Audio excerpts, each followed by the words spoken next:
یہ دیکھتے ہیں کہ نبی پاک صلی اللہ علیہ وسلم نے جب آپ صلی اللہ علیہ وسلم کو نبوت ملی تو آپ نے 3 سال تک کیا کی؟ خفیہ تبلیغ کی۔ پھر ہم نے یہ بہت شخصیات دیکھ لی جو امپورٹنٹ تھی، جنہوں نے کیا کیا، سب سے پہلی لسٹ میں ابتدائی دور میں اسلام قبول کیا۔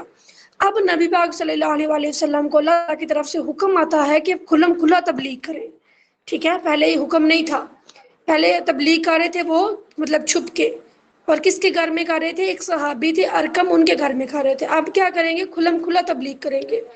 اور جب کھلم کھلا تبلیغ کا حکم نبی پاک صلی اللہ علیہ وسلم کو کس صورت میں آیا تھا؟ سورہ فتح میں، ٹھیک ہے؟ سورہ فتح میں آپ صلی اللہ علیہ وسلم کو کھلم کھلا تبلیغ کرنے کا حکم آیا تھا، اور آپ صلی اللہ علیہ وسلم نے صفا اور مروہ کی پہاڑی پر چڑھ کر اسلام کی دعوت دی تھی۔ اب یہ جو صفا اور مروہ کی پہاڑیاں ہیں، یہ کہاں پر واقع ہیں؟ یہ مکہ میں ہے۔ اور صفا اور مروہ کی پہاڑیوں سے ایک واقعہ اور بھی جو ہے وہ جڑتا ہے، اور وہ کس کا واقعہ ہے؟ جو ہے وہ حضرت ہاجرہ اور حضرت اسماعیل علیہ السلام کا، جو مدینہ میں آئے، جو مکہ میں آئے تھے، انہوں نے کیا کیا تھا؟ مکہ کو آ کر، اب کہہ لیں کہ مکہ کو آ کر آباد ہی انہوں نے کیا تھا۔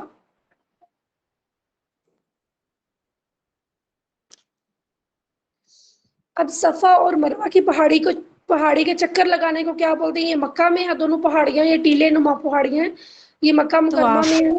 اور جی بچے، ان دونوں پہاڑیوں کے جو ہے وہ ان پہ جو ہے نا وہ چکر لگانے کو بولتے ہیں صحیح کرنا، ٹھیک ہے؟ صفا اور مروہ کے درمیان جو 7 چکر لگاتے ہیں حاجی، اس کو کیا بولتے ہیں؟ صحیح کرنا۔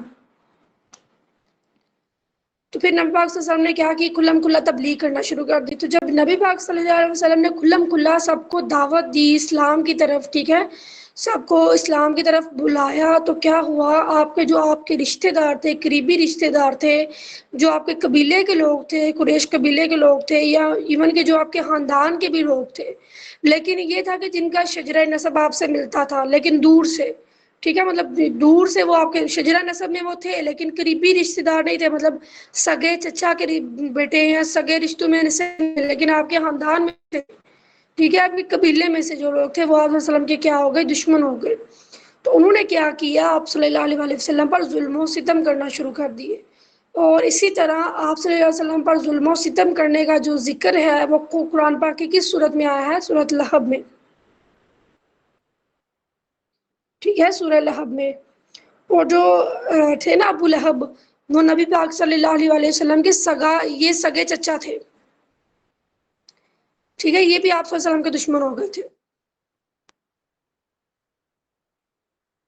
اب ہم دیکھتے ہیں کہ جو ظلم و ستم اس وقت آپ صلی اللہ علیہ وسلم پر جو ہے ان لوگوں نے کرنا شروع کر دیے، آپ کے قریبی جو رشتہ دار تھے انہوں نے بھی، اور آپ کے قبیلے اور خاندان کے جو لوگ تھے انہوں نے بھی۔ تو جو ابو لہب تھی اور اس کی جو بیوی تھی ام جمیل، اس نے کیا کیا؟ آپ صلی اللہ علیہ وسلم پر کوڑا کرکٹ پھینکنا شروع کر دیا، مطلب آپ صلی اللہ علیہ وسلم پر گند پھینکتے تھے۔ دوسرے لفظوں میں ہم یہ کہہ سکتے ہیں کہ وہ آپ صلی اللہ علیہ وسلم کو کیا کرتے تھے؟ تنگ کرتے تھے، ان کو اذیت دیتے تھے۔ کسی کے اوپر بھی کوڑا پھینکنا یہ اچھی چیز تو نہیں ہے نا۔ اسی طرح جو ابو سفیان تھا، اس کی جو بہن تھی صفیہ بنت حرب، ٹھیک ہے، صفیہ بنت حرب، وہ بھی کیا کرتی تھی؟ آپ صلی اللہ علیہ وسلم پر کوڑا پھینکتی تھی۔ اور ایک اور چیز بھی بڑا آپ نے یاد رکھنی ہے کہ نبی پاک صلی اللہ علیہ وسلم کی جو ایک زوجہ ہے نا، ان کا بھی نام صفیہ ہے، لیکن وہ صفیہ بنت حرب جو ہے نا وہ دوسری صفیہ ہے، وہ یہودیوں کے قبیلے میں سے تھی۔ تو وہ پھر یہ کہا جاتا ہے کہ جب مسلمانوں کی جنگ ہوئی تھی یہودیوں کے ساتھ، انہوں نے قیدی کر لیا، تو قیدی جب نبی پاک صلی اللہ علیہ وسلم نے آزاد کیے تھے تو ان میں جو ہے نا وہ حضرت صفیہ تھی، تو ان سے پھر نبی پاک صلی اللہ علیہ وسلم نے کیا کر لیا تھا؟ نکاح کر لیا تھا۔ وہ ہم بعد میں دیکھے تھے، وہ دوسری حضرت صفیہ ہے، لیکن جو ابو سفیان کی بہن تھی وہ صفیہ بنت حرب تھی، ٹھیک ہے۔ اور جو ابو سفیان ہے اس کا بھی نام کیا تھا؟ سفیان بن حرب، مطلب یہ حرب کا بیٹا تھا، لیکن یہ نبی پاک صلی اللہ علیہ وسلم کا سگا بچہ نہیں تھا، ٹھیک ہے، مطلب یہ ان کے آپ کہہ لیں کہ ان کے قریش میں سے تھا، لیکن ان کا سگا اس کا سارا وسلم کے ساتھ کوئی رشتہ نہیں تھا ابو سفیان کا۔ تو وہ بھی مطلب ابو سفیان کی بہن اور ابو لہب کی بیوی جو تھی وہ کیا کرتی تھی؟ آپ صلی اللہ علیہ وسلم پر کوڑا پھینکتی تھی۔ اس کے بعد اگلی جو بات ہے وہ ہم دیکھتے ہیں عقبہ بن نبی محیط، جو عقبہ بن نبی محیط ہے، یہ ٹھیک ہے، یہ محیط ہے، اس کو محیط پڑھنا ہے آپ نے۔ جو عقبہ بن نبی محیط تھا نا، یہ اس وقت مکہ میں جو کفار کے قبائل تھے، یہ ان کا سردار تھا، ٹھیک ہے، وہاں پہ جو مکہ میں جو قبیلے تھے ان میں سے کسی ایک قبیلے کا یہ سردار تھا، تو اس نے کیا کیا تھا، آپ صلی اللہ علیہ وسلم کی گردن میں بازو ڈال کر آپ صلی اللہ علیہ وسلم کو گھسیٹا تھا. اور اس کے علاوہ یہ بھی کہا جاتا ہے کہ اس نے جو ہے وہ آپ صلی اللہ علیہ وسلم پر جو اوجڑی تھی نا وہ پھینکی تھی، اونٹ کی اوجڑی پھینکی تھی. جی ویسے یہاں تک کلیئر ہے سب کو؟ کوئی کوشچن ہو یہاں تک یا کوئی پوائنٹ سمجھ نہ آیا ہو تو کوشچن کر سکتے ہیں آپ.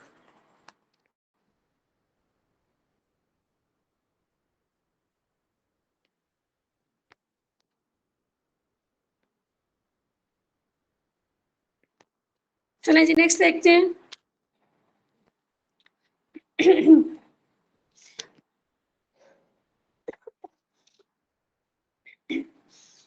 اب جب جو تھے نا یہ کفار تھے، ٹھیک ہے، یہ قریش کے جو لوگ تھے، مکہ کے جو لوگ تھے، انہوں نے صرف آپ صلی اللہ علیہ وسلم پر ظلم و ستم نہیں تھے کیے، بلکہ انہوں نے کیا کیا تھا، انہوں نے جو صحابہ کرام تھے جو نبی پاک صلی اللہ علیہ وسلم کے جنہوں نے اسلام قبول کر لیا یا جو نبی پاک صلی اللہ علیہ وسلم کے ساتھ ساتھ رہتے تھے، ان پر بھی انہوں نے کیا کیا، ظلم و ستم کرنا شروع کر دیے، جس کی وجہ سے جو ہے وہ شروع میں اسلام کے ابتدائی دنوں میں کافی زیادہ جو مسلمان تھے وہ شہید ہوئے تھے.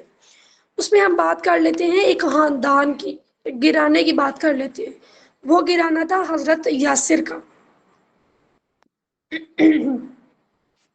ٹھیک ہے، وہ گرانا کس کا تھا، حضرت یاسر کا. تو جو حضرت یاسر تھے یہ کون تھے بیسیکلی، یہ مسلمان تھے، یہ صحابہ تھے. انہوں نے کیا کیا تھا، اسلام کے ابتدائی دنوں میں جو ہے نا اسلام کو قبول کر لیا تھا. تو یہ کہا جاتا ہے کہ جو تھے نا مشرکین تھے یا مشرکین مکہ تھے یا جو کفار تھے، انہوں نے کیا کیا تھا، حضرت یاسر کو جو گرم تیل ریت تھی اس کے اوپر لٹایا تھا، لٹاتے تھے ان کو، تو جس سے ان کی کیا ہو گئی تھی، ڈیتھ ہو گئی تھی، ان کی ڈیتھ ہوگی. اور حضرت یاسر کی جو بیوی تھی، ٹھیک ہے، حضرت یاسر میں نے آپ کو بتایا یہ کون تھے، یہ وہ خاندان تھا جنہوں نے کیا کیا تھا، اسلام کے ابتدائی دنوں میں اسلام کو قبول کر لیا تھا. یہ صحابی تھے، یہ مطلب نیک لوگ تھے آپ کہہ سکتے ہیں. تو ان کے ساتھ بھی کیا ہوئے تھے، ظلم و ستم ہوئے تھے، جس میں حضرت یاسر کو ریت پر لٹایا جاتا تھا، تو اس سے وہ کیا ہو گئے تھے، شہید ہو گئے تھے. اب ان کی جو بیوی تھی حضرت سمیہ، ان کے بیوی کا نام کیا تھا، حضرت سمیہ. تو حضرت سمیہ کو بھی کیا ہوا، ابو جہل نے قتل کر دیا تھا. ٹھیک ہے، ابو جہل کو بیسیکلی کیا بولتے ہیں، جہالت کا باپ. تو ابو جہل نے کیا کیا تھا، اس نے حضرت سمیہ کو نیزہ مار کے قتل کر دیا تھا. اور ان دونوں کی اولاد تھی، سمیہ اور یاسر کی اولاد تھی حضرت عمار. ٹھیک ہے، حضرت عمار، تو حضرت عمار میں بھی انہوں نے کیا کیا تھا، کافی زیادہ ظلم و ستم کیے تھے. اچھا، جو حضرت یاسر تھے نا، ان کا پورا نام تھا حضرت یاسر بن عامر. ٹھیک ہے، حضرت یاسر بن عامر تھے، ان کی بیوی کا نام حضرت سمیہ تھا، اور ان کے بیٹے کا نام تھا عمار بن یاسر. جی بچے یہاں تک کلیئر ہے سب کو؟ پہلے مجھے وائس میں رسپانس کریں کیونکہ مجھے نا اسکرین نہیں نظر آ رہی، تو مجھے آپ لوگ جو ریئیکٹ کر رہے ہیں مجھے نظر نہیں آ رہا. یس میم. جی، اب جو اسلام کے راستے میں شہید ہونے والی پہلی عورت تھی وہ کون تھی، حضرت سمیہ. ٹھیک ہے، حضرت سمیہ جو ہے وہ اسلام کے راستے میں شہید ہونے والی پہلی عورت تھی. اس کے بعد ہم نیکسٹ دیکھتے ہیں حضرت حارث بن ابی حالہ. ٹھیک ہے، جو حضرت حارث بن ابی حالہ تھے یہ پہلے مرد تھے جو شہید ہوئے تھے. اب حضرت حارث بن ابی حالہ کون تھے، یہ بیسیکلی اگر ہم دیکھیں تو یہ حضرت خدیجہ کبریٰ جو نبی پاک صلی اللہ علیہ وسلم کی سب سے پہلی بیوی تھی، یہ ان کے بیٹے تھے. ٹھیک ہے، مطلب ہم یہ کہہ سکتے ہیں کہ نبی پاک صلی اللہ علیہ وسلم کے سوتیلے بیٹے تھے. یہ نبی پاک صلی اللہ علیہ وسلم کے سوتیلے بیٹے تھے، اور یہ بھی جو ہے وہ اسلام کے راستے میں شہید ہونے والے پہلے مرد تھے. جو حضرت خدیجہ تھی نا ان کے دو بیٹے تھے، ایک کا نام تھا ہند بن ابی حالہ، مطلب یہ جو حضرت خدیجہ کے پہلے شوہر تھے نا ان میں سے بیٹے تھے. اور ویسے یہ کہا جاتا ہے کہ جو بھی ہند بن ابی حالہ تھے ان کی جو ہے وہ نبی پاک صلی اللہ علیہ وسلم سے شکل وغیرہ ملتی جلتی تھی، مطلب بالکل مشابہت تو نہیں تھی لیکن کچھ حد تک ملتی تھی. تو یہ نبی پاک صلی اللہ علیہ وسلم کے سوتیلے بیٹے تھے. تو یہ بیٹا نام آپ نے یاد رکھنے ہیں، جیسے اوپر ہم نے دیکھا حارث بن زید بن حارث. ٹھیک ہے، اور یہ کون ہے، حارث بن ابی حالہ. اسی طرح اوپر ہم نے نام پڑھا تھا عقبہ بن ابی معیط کا. تو وہ قریش کا جو ہے وہ کفار جو تھے ان کا سردار تھا. پھر ہم نے ابو لہب کی بیوی کا نام دیکھا، اس کا نام کیا تھا؟ ام جمیل. ابو سفیان کی بہن کا نام تھا صفیہ بنت حرب. تو یہ نام آپ نے یاد رکھنے ہیں. جب نبی پاک صلی اللہ علیہ وسلم کی زوجہ تھی وہ دوسری، ان کا نام صفیہ بنت حرب نہیں تھا، ان کا نام بھی صفیہ تھا، لیکن وہ یہودیوں کے جو قبیلہ تھی ان میں سے تھی. ٹھیک ہے. اور ان کی شادی نکاح نبی پاک صلی اللہ علیہ وسلم کے ساتھ بعد میں ہوا تھا. یہ چیزیں آپ نے مکس نہیں کرنی. اس کے علاوہ جیسے یہ کانسیپٹ ہے ہمارا کہ جو ابو سفیان تھے وہ نبی پاک صلی اللہ علیہ وسلم کے چچا تھے، تو نہیں، وہ نبی پاک صلی اللہ علیہ وسلم کے چچا نہیں تھے. ابو لہب جو تھے وہ آپ علیہ وسلم کے چچا تھے.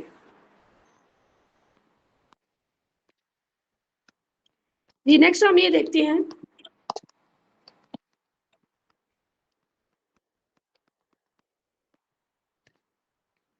جو حضرت حبیب تھے، وہ یہ بھی ایک صحابہ تھے اور ان کو انگاروں پر لٹایا گیا تھا. ٹھیک ہے، مطلب ان کے ساتھ کیا ہوتے تھے؟ ظلم و ستم ہوتے تھے، اور ان کو کس پر لٹایا گیا؟ انگاروں پہ.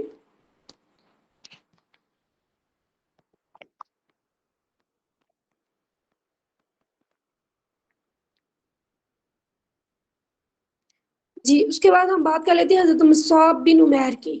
ان کا نام بہت امپورٹنٹ ہے. ٹھیک ہے، حضرت مصعب بن عمیر کا نام بہت امپورٹنٹ ہے. یہ وہ مطلب آپ کہہ سکتے ہیں پہلے مسلمان تھے جنہوں نے ہجرت کی تھی ٹورڈز مدینہ.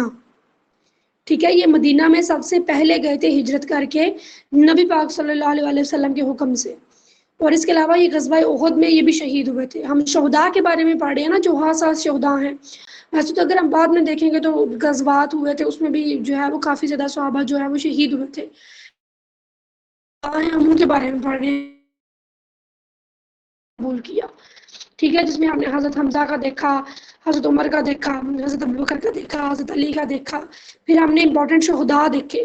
پھر ہم نے یہ دیکھا کن کن پہ ظلم و ستم ہوا. تو وہ جو امپورٹنٹ نام ہیں ہم ان کو ڈسکس کر رہے ہیں. ویسے تو بہت زیادہ لوگ ہیں جن پہ ظلم و ستم ہوئے تھے. ویسے تو بہت زیادہ صحابہ کرام تھے جو شہید ہوئے تھے. ٹھیک ہے، تو یہ والے جو خاص نام ہے یہ آپ نے یاد رکھنے ہیں. اور اس کے علاوہ یہ بھی کہا جاتا ہے کہ جو حضرت مصعب بن عمیر تھے یہ مشابہت رکھتے تھے نبی پاک صلی اللہ علیہ وسلم سے. ٹھیک ہے، تو یہ بھی کوشچن آتا ہے کہ وہ کون سے صحابہ تھے جو نبی پاک صلی اللہ علیہ وسلم سے مشابہت رکھتے تھے اور وہ غزوہ احد میں شہید ہوئے تھے. تو وہ کون تھے؟ حضرت مصعب بن عمیر. اور یہی وہ شخص تھے پہلے جو مکہ سے مدینہ ہجرت کر کے گئے تھے. جی اسٹوڈینٹس یہاں تک کلیئر ہے سب کو؟ یس میم. میری وائس کلیئر ہے اور اس کے علاوہ کوئی ایشو تو نہیں آ رہا اسکرین میں؟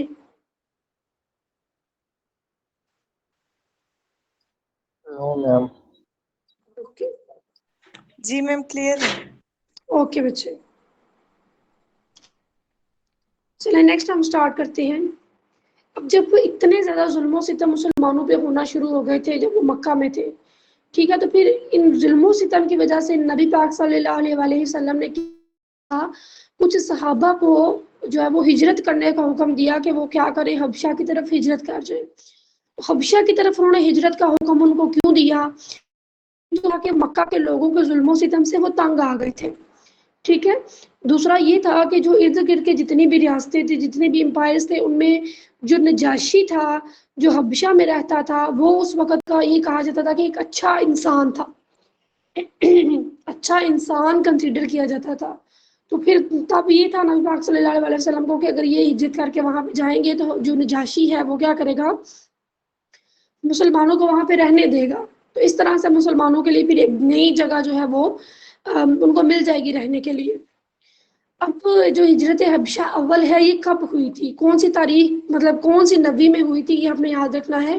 یہ 5 نبی میں ہوئی تھی، نبوت کے 5ویں سال. مطلب اس وقت نبی پاک صلی اللہ علیہ وسلم کی ایج کتنی تھی؟ 45 ایئرس. نبی پاک صلی اللہ علیہ وسلم کو جب نبوت ملی تھی تو آپ کی ایج تھی 40 سال. ٹھیک ہے، تو جو 41 ایئر ہوگا جب آپ کی ایج ہوگی تو اس کو ہم بولیں گے نبوت کا پہلا سال. تو اسی طرح آپ کی ایج تھی 45 ایئرس، تو نبوت کا یہ کون سا سال تھا؟ 5واں سال. اب 5 نبی میں یہ کوشچن آتا ہے کہ ٹوٹل کتنے لوگ تھے جو ہجرت کر کے حبشہ گئے تھے؟ حبشہ جو ہے، جو کرنٹ ایتھوپیا ہے نا، ایتھوپیا، یہ اس وقت حبشہ تھا اور ابھی اس کا نام کیا ہے؟ ایتھوپیا. یہ کہاں پر ہے؟ ساؤتھ افریقہ میں. اچھا جی، 15 لوگ جو ہے وہ ہجرت کر کے گئے تھے. یہ کوشچن پوچھتا ہے جس میں سے یہ کہا جاتا ہے 11 مرد تھے اور 4 عورتیں تھیں. تو ٹوٹل کتنے بن جاتے ہیں 15. لیکن کچھ جگہوں پہ یہ بھی ہے کہ 16 لوگ تھے. تو مطلب جب 16 ہوں گے تو 12 مرد ہوں گے اور عورتیں تب بھی کتنی ہوں گی 4 عورتیں ہوں گی. تو یہ جو مرد اور عورتیں گئی تھی ان کے نام یاد رکھنے کی ضرورت نہیں ہے. ٹھیک ہے ان کے ڈفرینٹ نیمز ہیں مطلب کافی زیادہ نیمز ہیں تو یہ یاد رکھنے کی ضرورت نہیں ہے. بس آپ اتنا یاد رکھیں کہ کتنے لوگ گئے تھے. ٹھیک ہے ٹوٹل کتنے گئے تھے مرد کتنے گئے تھے اور خواتین کتنی تھی. تو یہ کہا جاتا ہے کہ یہ 3 مہینے تک جب یہ ہجرت کر کے حبشہ گئے تو یہ 3 مہینے تک وہاں پہ رکے تھے اور پھر یہ 3 مہینے کے بعد واپس آ گئے تھے. پھر جو ہے وہ ہجرت حبشہ دوم ہوئی تھی. پہلی ہجرت میں کتنے لوگ گئے تھے 15 لوگ گئے تھے. پھر جب دوسری ہجرت کی مسلمانوں نے تو وہ کی تھی 7 نبی کو 7 نبی کو. ٹھیک ہے پہلی ہوئی 5 نبی کو دوسری ہوئی 7 نبی کو. 5 نبی میں ہم نے ایک اور چیز دیکھی تھی. 5 نبی میں کیا ہوا تھا جو حضرت حمزہ تھے انہوں نے اسلام قبول کیا. ٹھیک ہے یہ بھی آپ نے چیزیں ساتھ سے یاد رکھنی. ابھی ہم اوپر ہم پڑھ کے آئے ہیں. اب جو 7 نبی ہیں اس میں کتنے لوگ گئے تھے کتنے صحابہ گئے تھے یا کتنے مسلمان گئے تھے. ٹوٹل 101 مرد جو مسلمان تھے وہ گئے تھے. ٹھیک ہے جن میں 83 مرد تھے اور 18 عورتیں تھیں. ٹھیک ہے 83 مرد تھے اور 18 عورتیں تھیں. اور ان کے جو سربراہ تھے وہ حضرت جعفر تیار تھے جو حضرت علی کے بھائی ہیں نا وہ جعفر تیار. اور جو ہجرت حبشہ اول تھی اس میں یہ کہا جاتا ہے کہ اس میں جو حضرت عثمان تھے نا وہ تھے ان کے سردار تھے.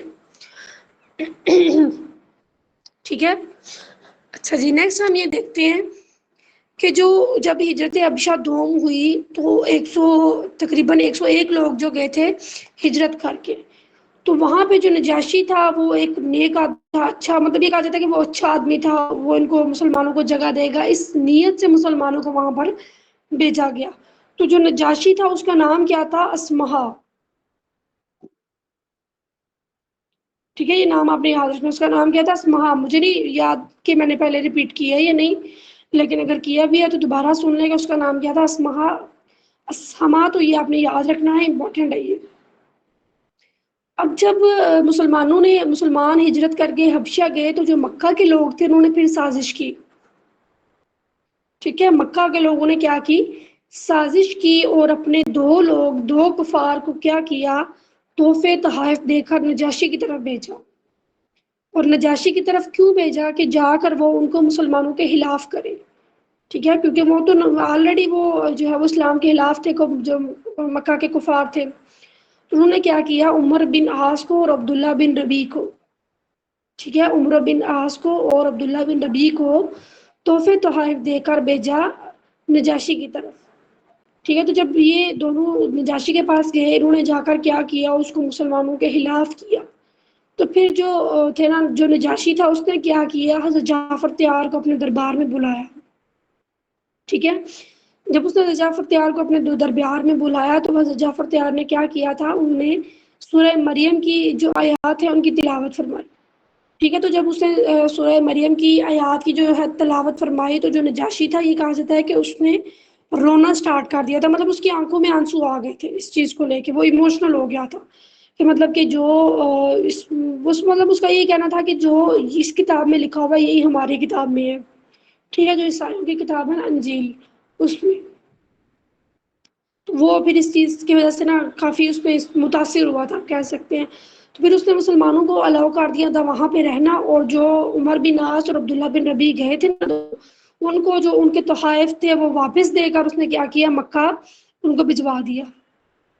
تو اس طرح سے جو کفار تھے جو مشرکین مکہ تھے ان کی جو ایک اور سازش تھی وہ کیا ہو گئی ناکام ہو گئی. تو مطلب یہ تھا کہ اب مسلمانوں نے ظلم و ستم کافی جو ہے وہ کافی حد تک برداشت کر لیے تھے.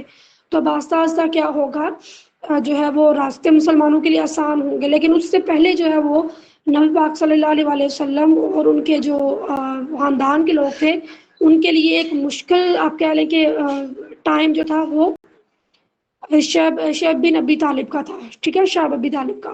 تو یہ 3 سال کا جو آپ کا ٹائم تھا یہ بہت مشکل تھا. اور اس کے بعد کیا ہوا جو حالات تھے مسلمانوں کے لیے نبی پاک صلی اللہ علیہ وسلم کے لیے وہ آسان ہو گئے تھے. اب شعیب ابی طالب میں ہوا کیا تھا یہ واقعہ 7 نبی میں پیش آیا تھا.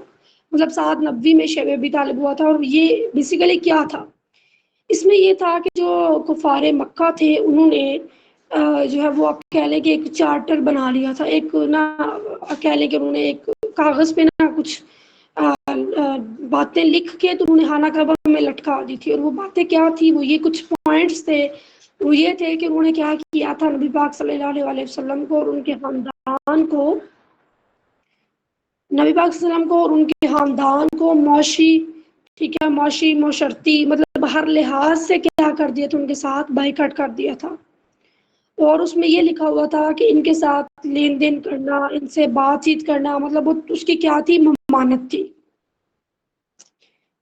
یہ مکہ میں جو مکہ کے کفار تھے یا جو لوگ تھے ان پہ یہ پابندی تھی کہ کوئی بھی نبی پاک صلی اللہ علیہ وسلم کے خاندان کے ساتھ نہ تو کوئی لین دین کرے گا اور نہ ہی کوئی ان کے ساتھ بات چیت کرے گا.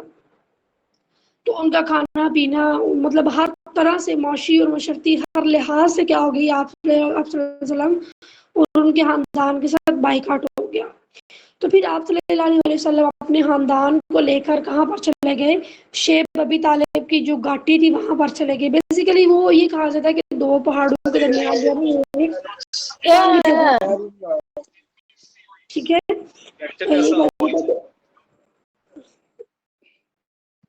بچے اپنا مائک میوٹ کر لیں.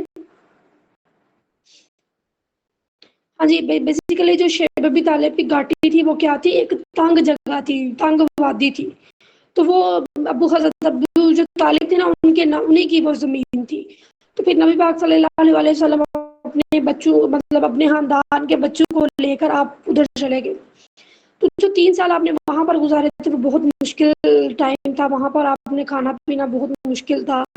یہ کہا جاتا ہے کہ کھانا جو ہے وہ نہ ہونے کی صورت میں جو ہے وہ آپ صلی اللہ علیہ وسلم اور ان کے خاندان کے جو بچے اور جو لوگ تھے وہ پتے بھی کھاتے تھے. ٹھیک ہے، وہ پتے بھی کھاتے تھے. اس کے علاوہ ان کو رات کے وقت جو حضرت ابو طالب تھے وہ کیا کرتے تھے، نبی پاک صلی اللہ علیہ وسلم کی جو جگہ تھی وہ چینج کر دیتے تھے، کیونکہ ان کو خطرہ ہوتا تھا کہ یہ نہ ہو کہ کفار مکہ میں سے کوئی آ کر آپ صلی اللہ علیہ وسلم پر حملہ کر دے. تو اس طرح سے انہوں نے جو 3 سال تھے وہ بہت مشکل سے گزارے تھے. اب یہ جو شیب ابی طالب کا یہ مطلب جو گھاٹی میں وہ 3 سال تک گئے تھے اور یہ جو سارا معاہدہ وغیرہ تھا، یہ کیسے، یہ بائیکاٹ جو تھا یہ کیسے ختم ہوا تھا. تو یہ کہا جاتا ہے کہ جو انہوں نے وہ ایک معاہدہ لکھ کے جو پوائنٹس لے کے خانہ کعبہ میں لٹکائے ہوئے تھے کہ ان کو فالو کیا جائے گا، اور جو لوگ اس کے خلاف ہوں گے ان کو بھی کیا کیا جائے گا، مکہ سے نکال دیا جائے گا. تو ابھی انہوں نے لکھا ہوا تھا وہ سارا کا سارا 3 سال تک وہ مٹ گیا تھا. ٹھیک ہے، صرف اور صرف وہاں پہ جو اللہ تعالیٰ کا نام یہ کہا جاتا ہے کہ وہ لکھا ہوا تھا اس کے اوپر. وہ جو ہے وہ مطلب مٹ گیا، باقی اللہ کا نام بس لکھا ہوا تھا. اور دوسرا یہ کہا جاتا ہے کہ جو مکہ کے کچھ اسکالرس تھے، جو کچھ اچھے لوگ تھے، انہوں نے پھر کیا کیا کہ انہوں نے کہا کہ اس بائیکاٹ کو ختم کیا جائے. ٹھیک ہے، تو پھر ان کی جو ہے مشاورت سے باہمی مشاورت سے کیا ہوا، یہ بائیکاٹ ختم ہوا. نبی پاک صلی اللہ علیہ وسلم اپنے خاندان کے ساتھ دوبارہ کہاں پر آ گئے، مکہ. اور جب آپ صلی اللہ علیہ وسلم دوبارہ مکہ میں آئے تو آپ صلی اللہ علیہ وسلم کی جو بیوی ہے وہ اور آپ کے جو چچا ہیں وہ بیمار ہو گئے. اور بیماری کی وجہ سے ہی کیا ہوا، ان کی ڈیتھ ہو گئی تھی. 10 نبی کو وہ آئے تھے، 7 نبی میں وہ گھاٹی میں گئے اور 10 نبی میں وہ واپس آئے مکہ میں. اور جب وہ مکہ میں واپس آئے تو ان کی جو بیوی تھی ان کی اور ان کے جو چچا تھے ان کی جو قریبی ان کے قریبی چچا تھے، مطلب بہت زیادہ ان کے ساتھ ان کے اٹیچمنٹ، ان کی ڈیتھ ہو گئی. تو پھر جو ہے وہ اس سال کو نبی پاک صلی اللہ علیہ وسلم نے